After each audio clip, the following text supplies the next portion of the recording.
시간 동안 저희들과 함께 해주셔서 감사합니다. 딱딱한 교리의 시간 드릴 수도 있었지만 이 시간을 통해서 우리가 하나님의 말씀을 대하는 그 자세, 그 마음들에 대해서 돌아보게 되었습니다. 하나님, 우리가 이 내용들을 가지고 하나님의 말씀을 묵상해 나갈 때에 주님 깨달아지게 하시고 읽어져 내려가게 해주셔서 주의 말씀을 따라 사모함으로 주님 살아가는 저희들 되도록 도와주시옵소서. 감사드리고 예수님의 이름으로 기도드립니다. 네. 반갑습니다 여러분. 오늘 이제 대단원의 7강을 끝으로 칼빈의 어대교리는 마치겠는데 어떻습니까 여러분?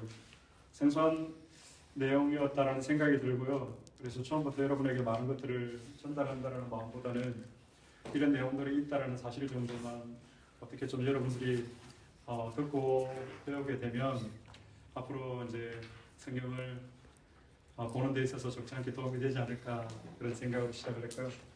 그래서 이제 오늘 마지막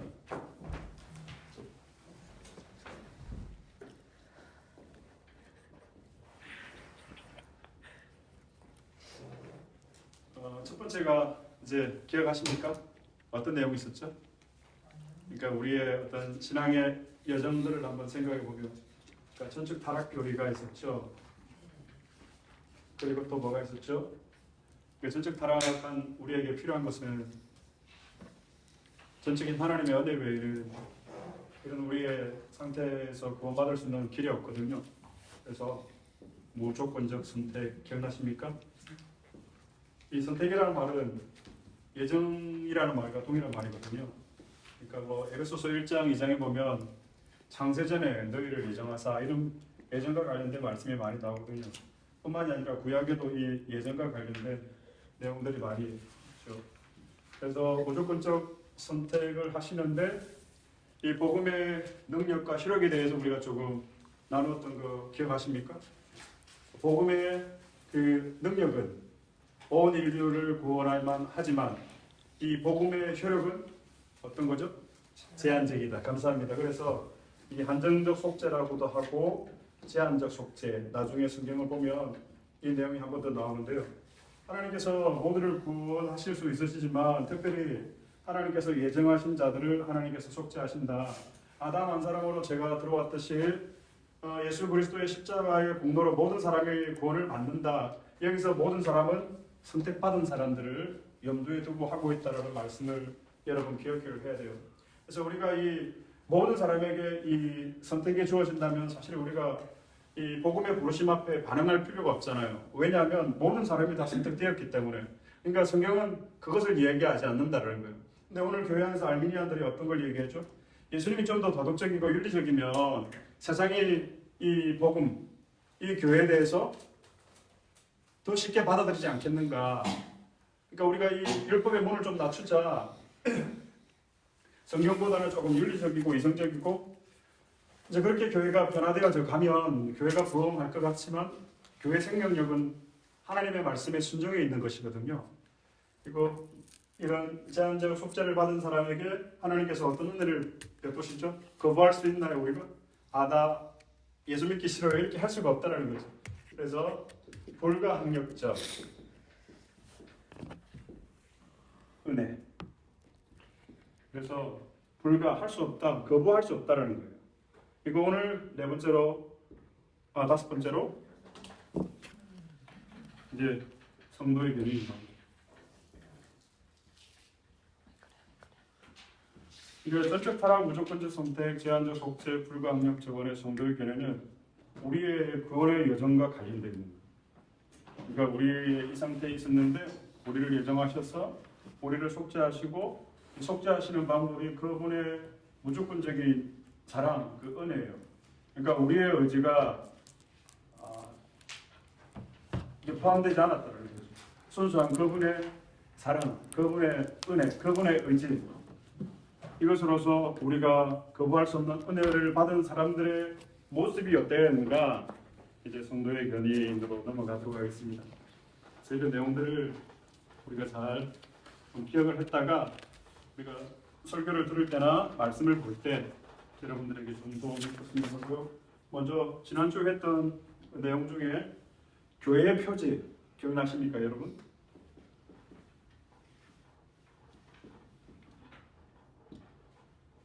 그 교회 표지에 세 가지가 있었죠. 기억나십니까? 여러분들이 교회를 저마다 생각하고 있는 교회에 대한 생각들이 있겠지만 이 교리에서 말하고 있는 성경에서 말하는 교회가 무엇인가? 그 교회 표지 어떤 것이 교회죠? 네, 감사합니다. 말씀이 선포되는 거룩한 복음의 강설. 그래서 이 강설이라고 했을 때 설교를 말하거든요. 그래서 우리가 전도사 시절을 마치고 이제 강도사 2년 인턴을 두거든요. 근데 강도사라 그러잖아요. 이 강도라는 말이 그 강도권이 부여됐다라는 거거든요. 설교할 수 있다라는 권한이거든요. 그래서 교회에서 이제 강도사가 되면 이게 이제 강단에 올라가서 이제 설교를 할 수 있는 그런 훈련들 기회들이 생기거든요. 그러니까 교회 표지에서도 제일 중요한 것 이거는 사실 여러분 잊지 마시고 두 번째 교회 표지가 뭐죠? 지난주 우리가 칭찬을 했지만 성례가 있어요.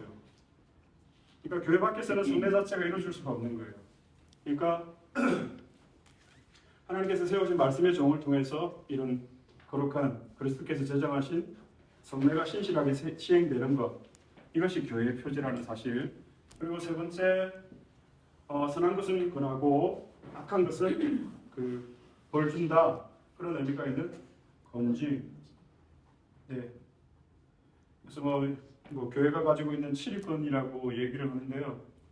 어떤 잘잘못에 대해서 우리가 시비를 가리기 위해서 건증을 해야 될 때도 있지만 이 건증은 우리가 말씀을 통해서 매주 아니면 매일 순간순간 우리 안에 이런 건증의 은혜들이 일어나야 돼요.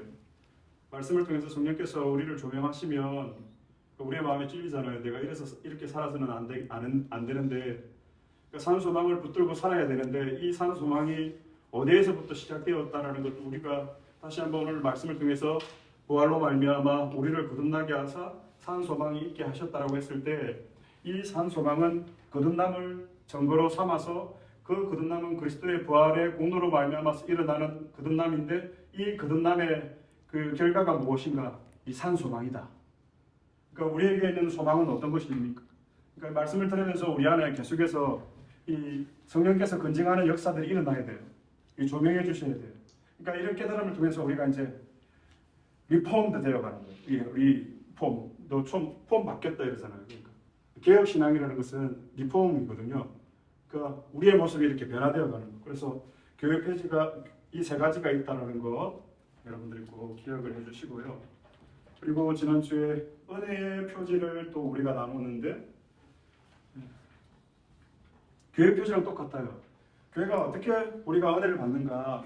여러분 어떻게 은혜를 받으셨습니까? 우리가 말씀을 들을 때 우리에게 은혜가 임했고 이 그리스도께서 제정하신 성례를 통해서 우리가 그리스도를 기념함으로 우리에게 은혜가 임했고, 세 번째는 교회의 표지와 은혜의 표지는 달라요. 세 번째 은혜의 표지는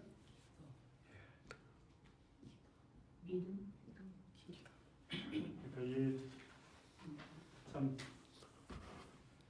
예수님처럼 기도할 수 있는 저와 여러분이 되었으면 좋겠습니다. 누구도 이 기도에 있어서는 함부로 어떻게 말할 수가 없는데 주님이 아시니까 우리가 은혜의 표지라는 거 이 세 가지를 우리가 꼭 기억을 했으면 좋겠습니다.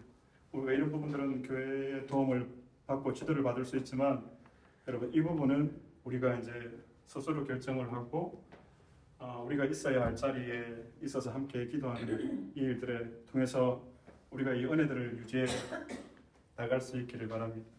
그래서 저는 안디옥교회 가서 기도회 분들이 계시다는 사실이 얼마나 감사한지 모릅니다. 늘 감사하고 있고 또 그런 부분들을 통해서 저도 많이 도전을 받고 있습니다.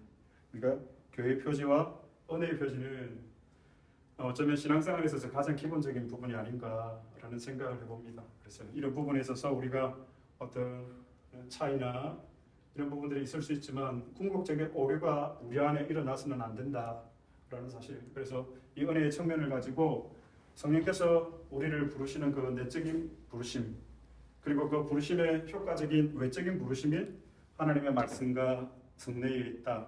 이 본질을 가지고 우리가 이제 이 은혜의 방편들을 쌓아가야지 이것들을 제쳐두고 우리가 어떤 것이 은혜가 있더라, 이런 부분들을 우리가 주의하면서 왜 그러냐면 로만 가톨릭이 이 은혜의 표제를 가지고 성상, 그러니까 마리아상이 있잖아요. 그러니까 지금 저기 동유럽 친구들 같은 경우는 거의 십자가 목걸이를 하고 있거든요. 그러니까 이 성상을 만들어 놓고 여기에 은혜의 효력이 있다라고 부여를 하는 거죠. 그러니까 이들이 또 만들어 놓은 거 로마리오라는 이 묵주가 있어요. 이걸 돌리면서 이제 기도를 해요. 이게 불교에만 묵주가 있는 것이 아니라 또 이들이 만들어 놓은 은혜의 방편이 뭐가 있죠? 고해성사. 네. 그러니까 신부님에게 찾아가서 이제 얘기를 하는 거죠. 내가 신부가 그 얘기를 들으면 어떤 마음이 들까 모르겠지만 고해성사. 이런 게 이제 로만 가톨릭에서 말하는 은혜의 방편의 느낌이거든요. 근데 우리는 분명한 여기 은혜의 표제 그리고 교회 표제를 가지고 우리가 신앙생활을 해 나갔으면 합니다. 그리고 오늘 마지막입니다. 그 성도의 견인 교리.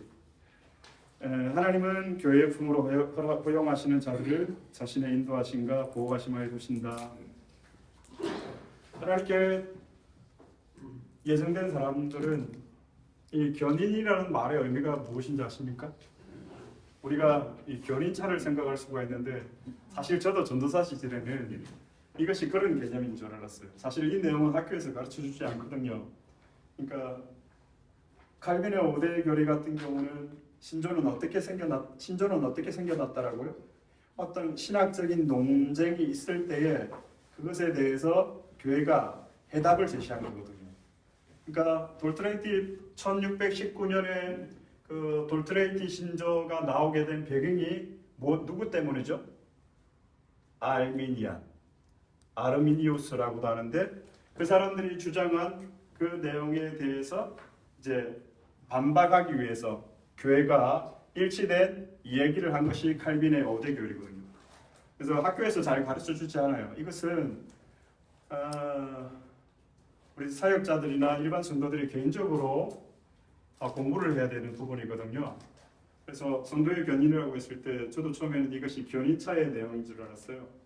그러니까 견인차가 차를 견인해 나갈 때 그 견인에 걸어서 이제 가면 뒤에서 따라가는 차는 아무런 힘을 내지 않아도 되잖아요. 그렇게 하나님께서 성도를 그렇게 인도해 가신다. 어떻게 보면 그게 맞는 얘기일 수가 있겠지만 칼빈의 5대 교리에서 말하고 있는 이 견인은 견고한 인내의 줄임말이에요. 그러니까 성도가 어떻게 견고하게 인내할 수 있는가? 어떻게 할 수 있죠? 지난주 제목이 뭐였죠? 불가항력적인 하나님의 은혜를 받은 사람은 견고한 인내를 가지고 지상에서 믿음으로 살아가게 된다라고 이제 얘기를 하고 있는 거죠. 그러니까 우리에게 이 성도의 견인 교리는 최종적으로 칼빈의 교리를 5대 교리를 완성하는 교리라고도 볼 수 있고요. 그러니까 하나님의 그 칼빈 5대 교리가 말하고 있는 이 예수님의 사랑에 대한 지상의 표현이 성도들을 통해서 나타내시는 그 방법이 성도로 하여금 견고하게 인내한다라는 거예요. 그러니까 초대교회 성도들이 견고하게 인내할 수 있었던 이유가 뭐죠? 불가항력적으로 그분께서 성령께서 우리의 마음 가운데 인쳐 주셨기 때문에 이것이 그 한정적 은혜라는 것을 알기 때문에 모든 사람에게 다 주어지는 것이 아니라 하나님께서 특별히 예정하신 무조건적으로 선택하신 예정하신 사람 그 사람이 전적으로 타락해 있는 상태 가운데서 하나님께서 베푸신 이 호의 이 은혜라는 것을 알기 때문에 성도는 어떤 어려움이 있어도 어떤 고난이 있어도 견고하게 인내한다. 이것이 칼빈이 말하고 있는 견고한 성도의 견인에 있어서 견인의 의미입니다. 그래서 이번에 보면 제가 설명을 했죠. 견인에서 견인은 끌고 간다는 뜻이 맞다 아니다? 아니다. 그러면 어떤 말이라고요? 예, 견고한 인내. 이것을 우리가 꼭 기억을 해야 돼요.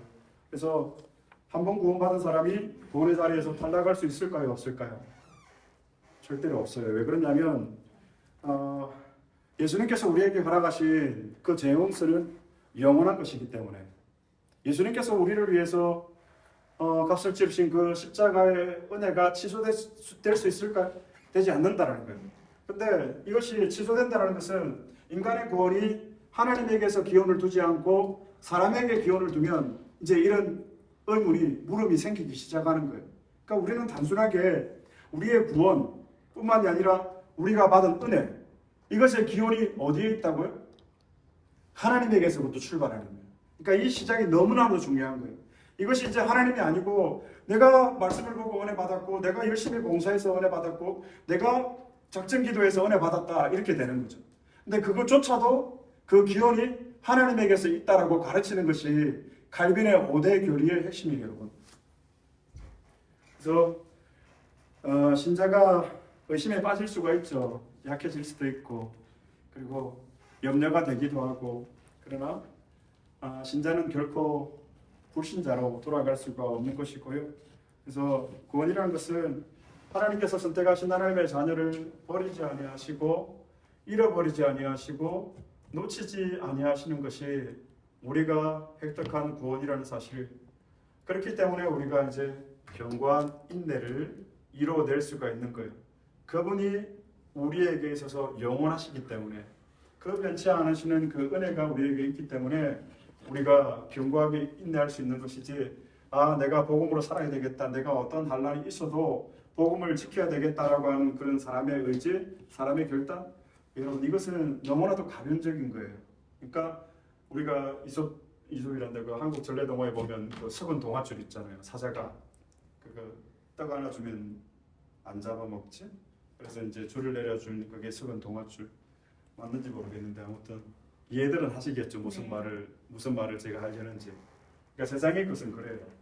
하지만 이 하나님의 그 무조건적인 사랑, 은혜, 하나님에게서부터 비롯된 그 은혜, 그 사랑을 우리가 받았다면 우리가 견고하게 인내할 수가 있는 거예요. 어떤 환난이나 어려움이 있더라도. 그래서 그만큼 이 성도의 교리는 중요한 거예요. 근데 사실 이것이 어렵거든요. 오늘 설교 중에도 잠깐 이야기했지만 경건한 신자가 지상에서 이 견인의 삶을 살아가기는 너무나도 힘들어요. 왜냐하면 우리의 믿음의 문제가 아니라 세상의 환경, 죄가 최고 권력이 되어서 지배하는 세상을 우리가 살아가고 있거든요. 그렇다면 이것은 너무나도 힘든 거예요.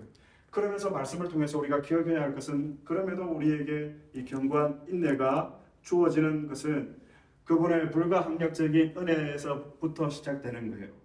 그러니까 그 하나님의 은혜를 체험하고 경험하고 만난 사람들마다 나타나는 것이 뭐예요? 인내하는 거예요. 교회 역사 속에서. 그래서 로마서 8장 38절로 39절 제일 밑에 있는데 말씀 다 같이 한번 읽어보겠습니다. 내가 확신하노니 사망이나 생명이나 천사들이나 권세자들이나 현재일이나 장래일이나 능력이나 높음이나 기쁨이나 다른 어떤 피조물이라도 우리를 우리 주 예수 그리스도 안에 있는 하나님의 사랑을 끊을 수 없으리라. 여기서 다른 어떤 피조물이라는 것은 자기 자신도 포함되거든요. 우리 자신도 우리의 하나님의 사랑의 이 은혜를 끊을 수가 없다는 거예요. 한번 하나님께서 택하신 택자들은 그만큼 우리가 이 성도의 교리가 우리에게 중요한데요. 그래서 칼빈은 이런 말을 했습니다. 우리의 구원이 희미해질 때가 있잖아요. 우리가 가는 이 길이 정말 옳은 길인가, 맞는 길인가 그런 생각이 들 때가 가끔 있잖아요. 그때마다 우리는 예수 그리스도를 바라봐야 한다. 왜냐하면 예수님께서 예정의 거울이시기 때문이다. 그래서 우리가 이 십자가의 부활의 산소망을 날마다 붙잡아야 돼요. 오늘뿐만이 아니라 우리가 50이죠. 아니 우리의 그 전생의 동안 우리가 붙잡아야 할 것은 이 부활신앙이에요. 우리의 육신에 제하지만 그분이 오실 때 우리의 영과 혼이 완전한 몸으로 부활해서 그분 앞에서 심판받는 것, 이것을 통해서 양과 염소로 가려지고 알곡과 가라지로 가려져서 영원한 이 생명과 이 영원한 저주로 이제 구분이 되어지는 것, 이것을 우리가 기억을 하는 거죠. 십자가를 통해서. 그래서 이 견인이 여러분 어려워질 때마다 십자가를 바라볼 수 있는 저와 여러분이 되었으면 좋겠습니다. 왜 그렇죠, 여러분? 예수님은 이 예정의 거울이에요. 하나님께서 우리를 예정하셨다라는. 그래서 예수님이 그 말씀에 얼마나 충실한지 요한복음 6장 39절 말씀 다 같이 읽겠습니다. 나를 보내신 이의 뜻은 내게 주신 자 중에 내가 하나도 잃어버리지 아니하고 마지막 날에 다시 살리는 이것이니라. 아멘. 이 말씀을 우리가 믿는 거예요. 하나님께서 택하신 자들을 하나도 잊어버리지 아니하시고 마지막 날에 다시 살리는 것이 내 일이니라. 우리 주님의 일. 그 영원하신 주님이 그 마음을 변개하시겠습니까? 그 계획을 바꾸시겠습니까?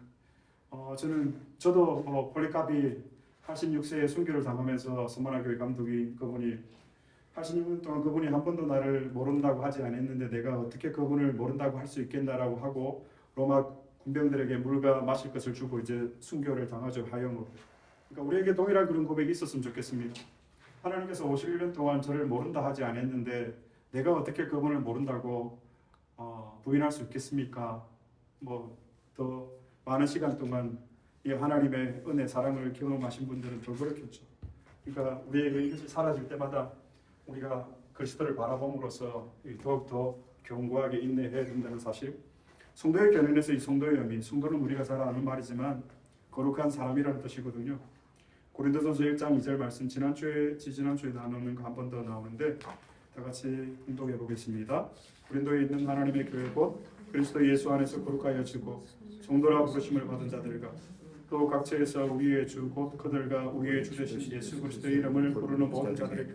여러분 이제 이 말씀에 보면 칼빈의 5대 교리 적용이 되십니까? 그리스도 안에서 무조건적 선택의 근거죠.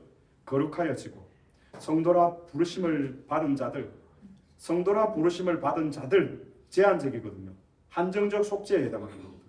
또 각처에서 우리의 주 곧 그들과 우리 주 되신 예수 그리스도의 이름을 부르는 모든 자들에게. 이것이 이제 외적인 부르심이죠. 우리를 효과적으로 부르시는. 그러니까 성령께서 우리의 내적의 효과적인 부르심을 통해서 우리에게 믿음이 일어나고 이 믿음은 외적인 말씀의 수단을 통해서 우리가 이 믿음이 이제 자라가는 거예요. 그러니까 믿음은 들음에서 나고 들음은 하나님의 말씀이라는 것. 우리에게 정말 이런 견고한 인내를 가진 신앙인이 저와 여러분이 되었으면 좋겠습니다. 하지만 성도가 죄를 짓는 이유가 무엇일까요? 그러니까 구원의 예정을 신학자들이 설명을 할 때 타락, 구원, 성화, 영화 이렇게 얘기를 하거든요. 그러니까 이 가운데서 타락이 있고 구원이 있고 그리고 성화가 있고 영화가 있습니다. 1번이라고 2번이라고 3번이라고. 여러분은 인연은 어디쯤 있는 것 같아요? 여기? 아직 여기 있으면 안 됩니다. 큰일 납니다. 아버지 지금 다 때려치우고 1위부터 살려야 되면 자, 우리는 지금 어디쯤 있는 것 같아요? 여기에 있든지 그래도 이 사이에는 있어야 됩니다. 그렇죠? 네. 어떻습니까? 최소 여기는 있어야 돼요.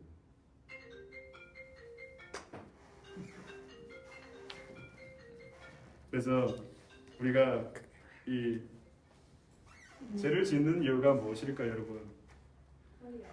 이 영화는 언제 우리가 영화로운 단계가 된다고 그랬죠? 네, 우리가 하나님 나라 갔을 때 완전한 하나님의 형상, 이 이마고 데이라고 하는데 이것을 우리가 이제 회복하는 거예요. 지상에서 회복되면 좋겠지만 왜 회복되지 못하는 거죠? 우리의 부패성이 여전히 우리 안에 남아있기 때문에 그 그리스도의 보혈의 능력과 효력이 무한하시지만 우리로 하여금 거룩한 성화의 삶을 살아가도록 저는 이것이 너무 필요한 것 같아요. 하나님께서 우리에게 세상에서 완전한 영화를 주셨다면 우리의 자유의지가 없는 거예요. 그러니까 이거예요. 그냥 이리가 먹고 싶은 그 음식을 어머니에게 부탁을 할 수가 없는 거예요. 어머니가 주는 대로 먹는 거예요. 이 영화의 상태가 되면. 그러니까 하나님께서 우리에게 이 자유의지를 주신 가정이거든요. 이것을 통해서 우리가 선택을 하는 거예요. 그러니까 죄도 결국은 하나님의 큰 그런 제1기원, 제2기원이라는 말이 있어요. 목사님, 그러면 우리가 죄를 짓는 것까지도 하나님의 섭리 가운데 있습니까? 예, 있어요. 그러나 그 죄에 대한 책임, 그 죄에 대한 그 결정은 인간에게 있다는 거예요. 그러니까 이 가정들을 통해서 우리가 죄를 짓는 이유는 우리가 하나님을 믿고 거룩한 하나님의 백성이 되었지만 이 완전한 영화의 단계인 천국이 아직 우리 가운데 오지 않았기 때문에. 그러니까 예수님께서 제자들에게 하나님 나라가 어디 있느냐라고 했을 때 already라고 얘기하거든요. 이미 네 마음 가운데 있다라고 하거든요. 그러나 not yet. 아직 하나님의 나라가 완성되지는 않았다. 이 하나님의 나라가 언제 완성되죠? 그분이 심판주로 오실 때에 그리고 심판하시고 택자들을 통해서 이루시는 그 나라가 이 하나님의 나라의 완전한 상태거든요. 그러니까 우리가 이 지상에서는 이 미리 맛볼 하나님의 나라에 대한 경험들을 하는 거죠. 그러니까 우리가 지상을 사는 동안 이 천국 백성이라는 사실을 잊으면 안 돼요. 그러니까 나를 통해서 이 하나님의 나라가 보여줘야 된다는 이 목적, 이 사명이 우리에게 있다는 거. 그 가운데 중요한 것이 견고한 인내. 그러니까 인내하는 성도들을 보면 제가 한국에서 사역할 때, 초등부 사역할 때 토요일마다 놀이터 가서 전도를 해서 데려온 친구인데 그 친구가 4학년, 2학년이었는데 초등학교 그 아버지가 그 아이들이 보는 앞에서 자살을 했어요. 그러니까 그 첫째야 동현이 같은 경우는 그러니까 이게 감정 조절이 안 되는 거예요. 그러니까 저희 교회 초등부 왔을 때도 평소에는 괜찮은데 한번 친구들하고 조금 이렇게 다투기 시작하면 그날은 예배를 못 드리는 거예요. 그래서 그 친구가 다니는 교회가 있었거든요. 그래서 그 친구 교회에다가 제가 전화를 해서 이 친구가 저희 교회 나오는데 괜찮겠습니까? 라고 물었어요. 그러니까 괜찮대요. 저는 안 됩니다. 우리 교회 나오는 친구니까 우리 교회 나와야 됩니다라고 할 줄 알았기 때문에 그렇게 미리 말씀을 드렸는데 네 그렇게 하세요. 그러는 거예요.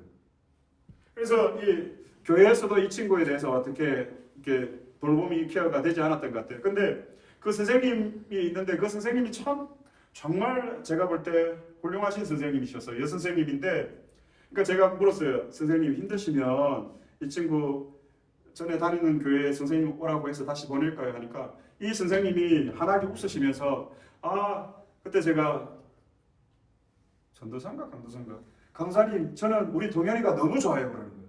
근데 그 애가 그럴 때마다 이 선생님은 걔를 안고 오는 거예요. 근데 매주마다 그렇게 하는데도 이 아이가 너무 사랑스럽다는 거예요.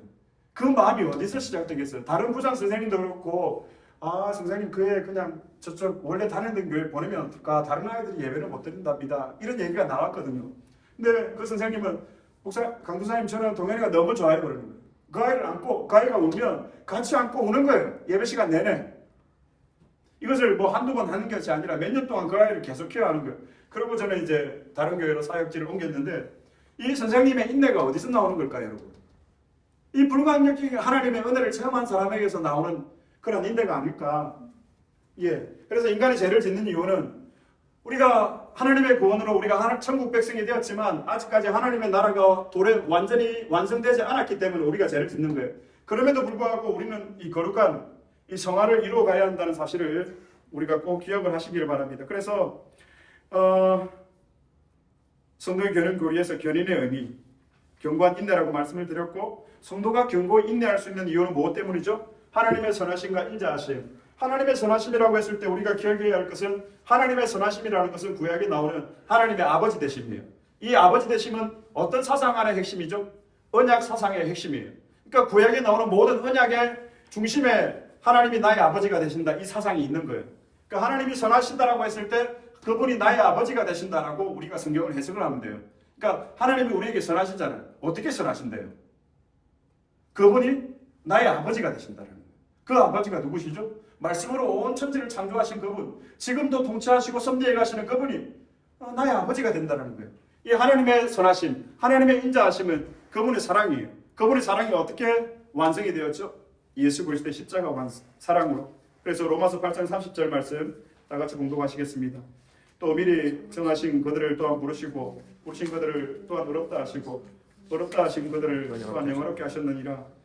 보세요. 또 미리 정하신 이 무조건적 선택이거든요.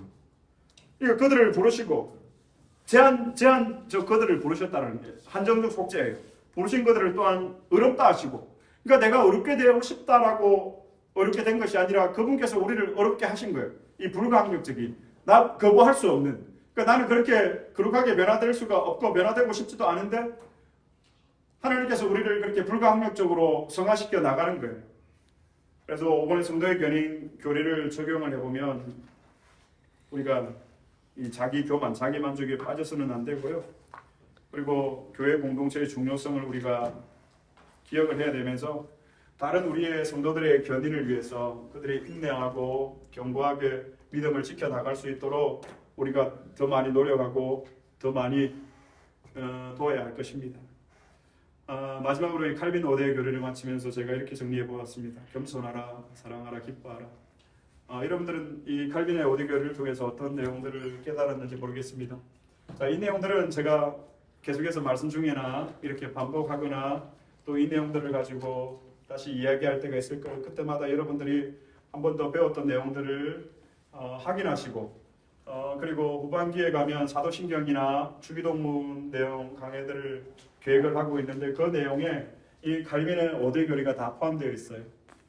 이런 큰 틀을 가지시고 성경을 보실 때에 여러분들이 우리가 나누었던 내용들을 하나씩 적용해 나가면 좋지 않을까 그런 바람을 가지고 옵니다. 감사합니다.